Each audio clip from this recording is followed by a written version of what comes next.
This is video number 3 for section 4.5. Again, solving polynomials. So same deal, you have to factor first. These are just a different type of factoring, and hopefully you notice, 4 terms. 4 terms. Ooh, this one has a mistake. Add an equal 0 to that. 4 terms. 4 terms. How do I solve when I have to factor with 4 terms? This is factoring by grouping. After you get it factored, it's the same thing you've been doing. So let's look at this first one. I'm going to factor by grouping. So here I'm going to take out an x squared, and I'm going to end up with x minus 2. And the second half, I'm going to factor out a negative 9. Negative 9 divided by negative 9 is 1, so I have an x. Negative 9, 18 divided by negative 9 is negative 2.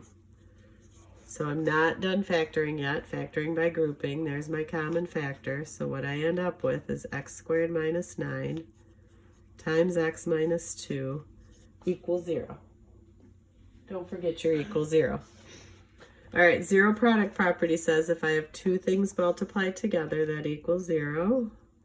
Either the first one equals 0 or the second one. We're going to assume both of them do. This one's pretty easy to solve. Let's do that first. Add 2 to both sides. X equals 2. Now this is another one like we had back on page 1 where I have a couple of options for solving it. The first option is you can think of it as an X problem where your B is 0 and your A times C is negative 9. So your factors are going to be negative 3 and positive 3. So you're going to have x plus 3 times x minus 3. So I'm going to have x plus 3 equals 0, x minus 3 equals 0. And I'm going to solve both of those. Minus 3, x equals negative 3. Plus 3, x equals positive 3.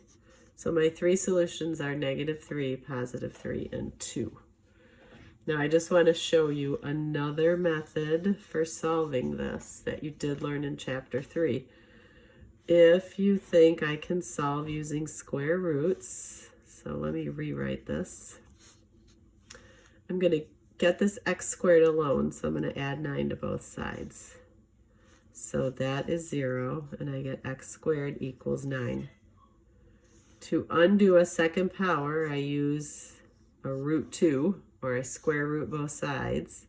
So I get x equals, remember when we square root both sides, we have to add that plus or minus. X equals plus or minus 3. That's the same thing we had up here. So for these difference of squares, we call them, because 9 is the same as 3 times 3. And this is a perfect square because it's x times x. You can factor them like this, that's fine, or you could do solving by square roots. So let's do one more of these grouping ones. I'll just pick D here. Split it down the middle, take out a common factor. Common factor here is x squared, so I'm going to end up with x plus 6.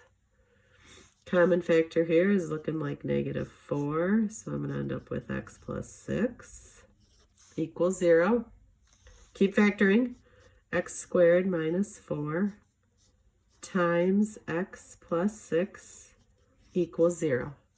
So I want to solve both of these, set them both equal to 0, 0 product property, and solve for x. I'm going to do this one first because it's easier. Undo addition with subtraction, I get x equals negative 6. Here, it's just like the one we did up here. X squared minus 9, x squared minus 4. 4 is a perfect square. So I have the option of solving it with factoring like we did here, or solving it by square roots like we did here. You might already be able to anticipate the answer is going to be plus 2 or minus 2. So say I like this method. A times C is negative 4, B is 0, my factors are 2 and negative 2. So there it is factored. Remember, we're solving, so set both factors equal to 0. and keep solving. Subtract 2 here to get x alone. I get x equals negative 2. Add 2 here to get x alone. X equals positive 2. If you wanted to solve this using square roots, this is what you would do. I want the x squared alone, so I want to add 4 to both sides. To get rid of that 4, jump it over the equal sign. And now this is x squared. I want plain old x. So to get rid of a root 2, or a power 2, I want to use a square root both sides. Those undo each other, and I have x equals plus or minus 2. Same thing you got up here. So the 3 solutions for this are -6, -2, and 2. That's it.